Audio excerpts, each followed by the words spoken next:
Assalamualaikum warahmatullahi wabarakatuh.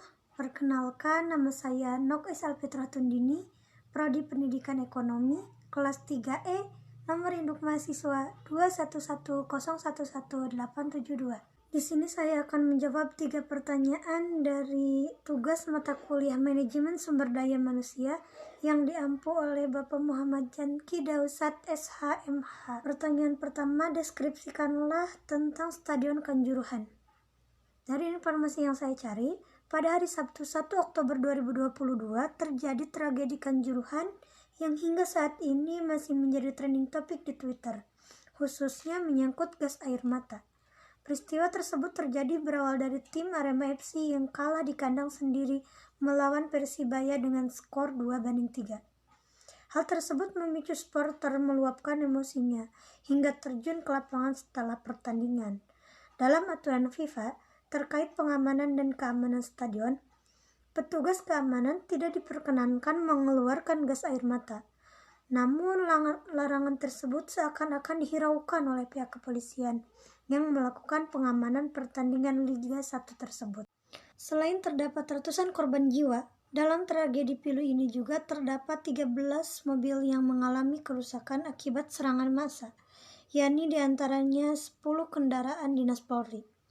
Tetapi setelah melakukan pengecekan secara langsung oleh Komnas HAM, kerusuhan tersebut bukan ditimbulkan karena supporter yang turun ke lapangan. Dilaporkan bahwa usai pertandingan, ada 2 orang supporter turun dari tribun di bawah papan skor 2-3 menuju lapangan. Aksi ini juga diikuti oleh supporter lain dari tribun yang berbeda. Hal ini menjadi alasan bagi aparat keamanan untuk meningkatkan tahapan penanganan. Komisioner Komnas HAM bidang pemantauan atau penyelidikan yang dilakukan oleh Khairul Anam melakukan pengecekan kepada supporter yang turun ke lapangan dan pemain Arema FC. Dari penelusurannya tersebut, ia mendapati bahwa tidak ada niatan sama sekali dari supporter untuk membuat suasana menjadi rusuh. Malah sebaliknya, supporter yang turun ke lapangan tersebut hanya ingin memberikan semangat kepada para pemain yang baru saja menelan kekalahan melawan Persebaya dengan skor 2-3. Pertanyaan sekarang, kalau 15-20 menit situasinya masih kondusif, apakah diperlukan penembakan gas air mata yang membuat semua penonton panik? Seharusnya kalau tata kelola keamanannya baik, tidak akan terjadi peristiwa memilukan seperti ini.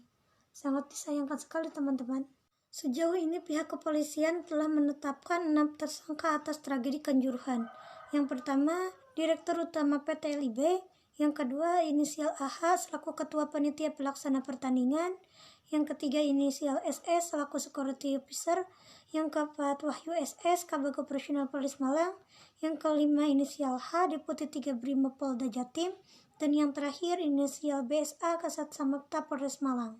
Pertanyaan kedua, harus seperti apakah tanggapan supporter, polisi, dan pemerintah sebagai cerminan SDM yang baik? Supporter sangat menyayangkan terjadinya tragedi ini. Beliau bukan bermaksud membuat kericuhan. Yang saya jelaskan tadi hanya ingin menyemangati pemain mereka sebagai rasa solidaritas. Kepolisian pun harus bisa menangani segala permasalahan tanpa harus membahayakan orang lain. Mereka tahu bahwa melakukan penembakan gas air mata itu bisa membahayakan orang lain. Maka dari itu seharusnya mereka tidak melakukan itu semua. Lalu pemerintah pun harus bisa bijak dalam memberikan keputusan tentang siapa yang salah dan siapa yang benar. Beliau harus bisa berlaku adil, tidak hanya membela para pejabat atau petinggi lainnya, tapi beliau pun harus bisa bersikap adil pada rakyat kecil seperti kita. Pertanyaan terakhir yaitu, apa tanggapan mahasiswa tentang peristiwa Kanjuruhan? Seorang mahasiswa ada yang berpendapat bahwa dalam peristiwa Kanjuruhan yang merenggut lebih dari 100 nyawa malah semakin bertambah sampai sekarang, ada 3 pihak yang bisa kita salahkan atau yang harus bertanggung jawab. Yang pertama, panitia penyelenggara.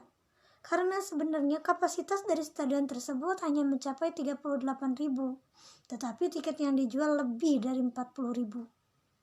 Dan yang kedua, pelemparan atau penembakan gas air mata oleh pihak kepolisian. Kalau pihak kepolisian bilang pelemparan gas air mata itu sudah sesuai prosedur, maka prosedur siapa nih? Prosedur kepolisian atau prosedur yang sudah ditetapkan oleh FIFA? Dan yang ketiga, para supporter yang terlalu barbar. Sepertinya sudah menjadi tradisi yang harus dihilangkan. Kalau misalnya supporternya masih banyak yang seperti ini, mending dihentikan saja sepak bola dari Indonesia. Apa pentingnya coba dibanding dengan nyawa-nyawa yang hilang? Najwa Shihab pun berkata, tidak ada sepak bola seharga nyawa, satu saja sudah terlalu banyak. Apalagi ratusan seperti yang terjadi pada hari Sabtu 1 Oktober 2022. Sehabis peluit panjang Arema dan Persebaya di Stadion Kanjuruhan, sebuah peristiwa hitam yang sehitam-hitamnya terjadi. Hingga saat ini menurut pemerintah 131 dan 33 anak kehilangan nyawa. Tragedi di Stadion Kanjuruhan menjadi pengalaman pahit dalam dunia persepakbolaan di tanah air. Kami selaku mahasiswa juga sangat menyayangkan sekali terjadinya tragedi di Stadion Kanjuruhan ini. Sekian dari saya, mohon maaf masih banyak kekurangan dalam pembuatan video ini. Wassalamualaikum warahmatullahi wabarakatuh.